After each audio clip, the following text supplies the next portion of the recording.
Welcome to CBSC English Teacher.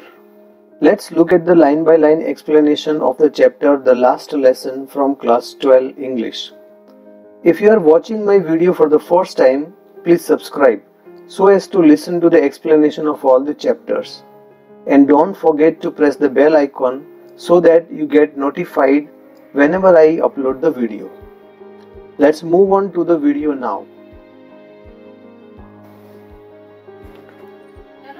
Besides, the whole school seemed so strange and solemn, but the thing that surprised me most was to see on the back benches that were always empty, the village people sitting quietly like ourselves.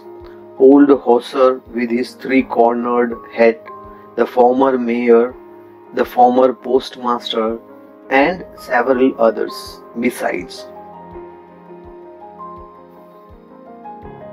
Solemn here means serious.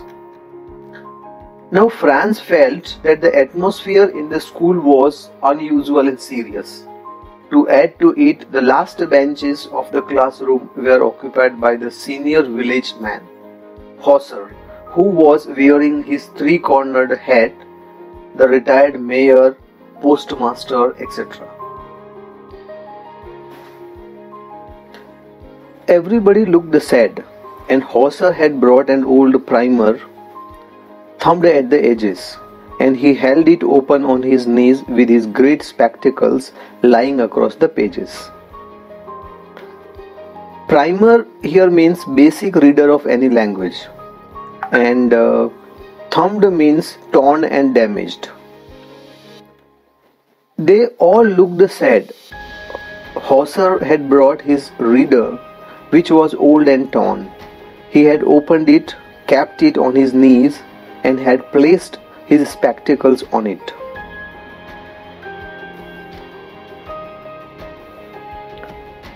While I was wondering about it all, M. Hamel mounted his chair and, in the same grave and gentle tone which he had used to me, said, "My children, this is the last lesson I shall give you.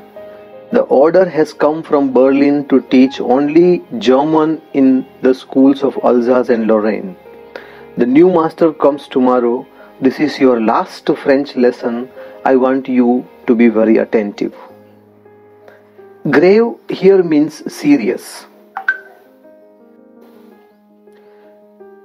Franz was confused and could not figure out what was happening that day. Just then M. Hamel told them that it was their last lesson in French, as the Prussians in Berlin had ordered that French language would no longer be taught in the schools of Alsace and Lorraine, and that German language be taught instead. The German teacher would arrive the next day, and as this was the last lesson in French, he wanted them to pay attention. What a thunderclap these words were to me. Oh, the wretches! That was what they had put up at the town hall.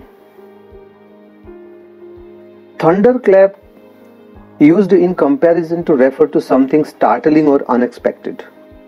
Wretches here, it refers to an unfortunate happening.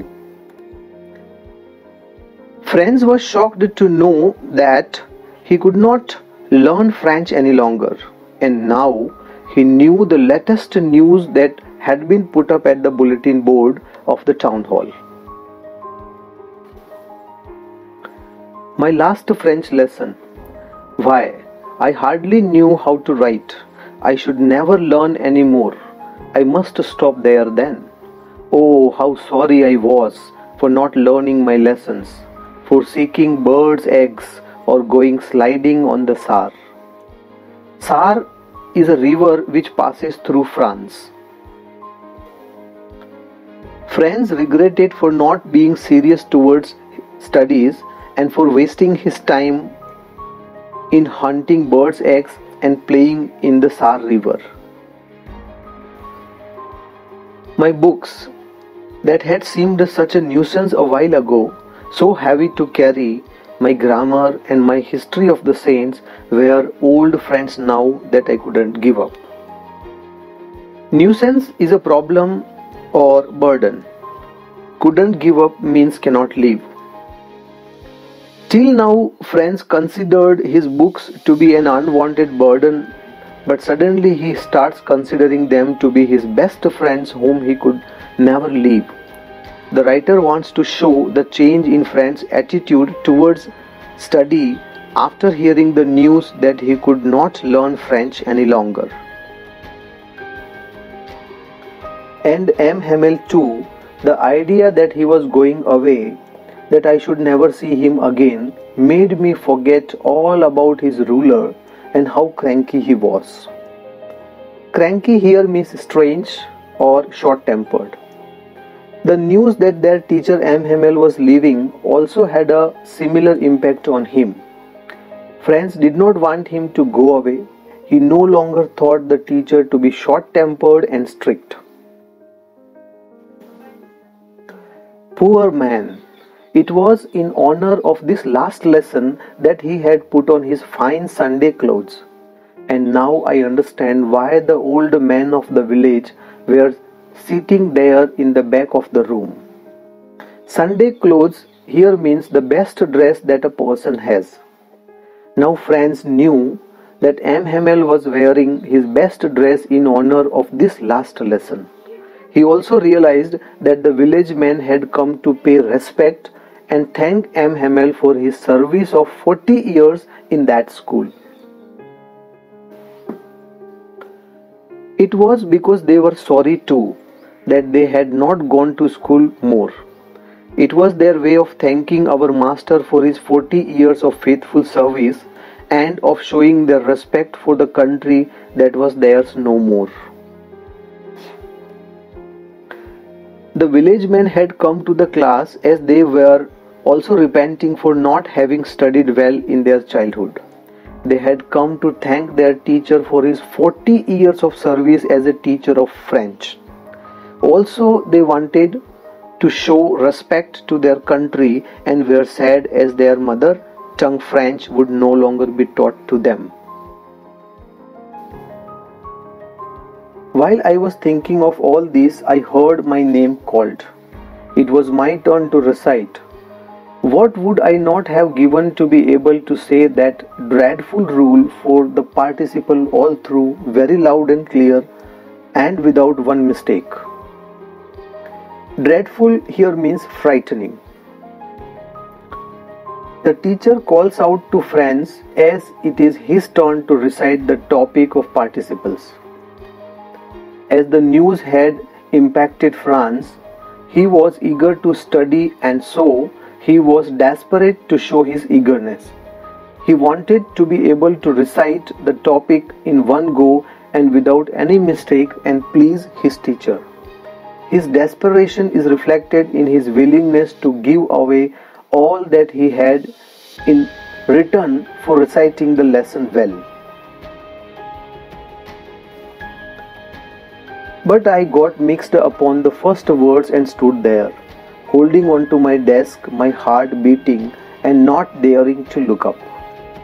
Mixed up means confused. As Franz did not know the lesson, he got confused and stood quietly. His heart was beating fast as he was ashamed of himself and did not have the courage to face his teacher. I heard M. Hamel say to me, "I won't scold you, little Franz. You must feel bad enough. See how it is. Every day we have said to ourselves, bah, I have plenty of time, I will learn it tomorrow. And now you see where we have come out." Where we have come out means result. M. Hamel said to Franz that he would not scold him as now he had realized his mistake. Every day Franz told himself that he would study the next day, and now the opportunity to study had ended and he knew nothing. Ah, that's the great trouble with Alsace. She puts off learning till tomorrow. Now those fellows out there will have the right to say to you, "How is it? You pretend to be Frenchmen and yet you can neither speak nor write your own language. But you are not the worst, poor little friends. We have all a great deal to reproach ourselves with. Pretend means show, and to reproach means blame. M. Hamel says that all the people of Alsace were to be blamed as no one was serious towards learning. He tells the class that the enemies, Miss Prussians, would laugh at them and say that they only show to be Frenchmen as they can neither speak nor write their own language. He says that friends should not feel guilty as everybody is at fault. This paragraph brings to light the human tendency to postpone the learning of things because he feels that there is plenty of time to do so. He never knows when the doomsday will dawn and bring an end to our hopes and aspirations. Your parents were not anxious enough to have you learn. They preferred to put you to work on a farm or at the mills, so as to have a little more money. And I have been to blame also. Have I not often sent you to water my flowers instead of learning your lessons? And when I wanted to go fishing, did I not just give you a holiday? M. Hamel says that Franz's parents were not interested in getting him educated. They wanted him to work at a farm or a mill and earn some money. He says that as a teacher, he was also not interested in teaching them. He would send them to his home to water the plants. Sometimes he would declare a holiday and go for fishing.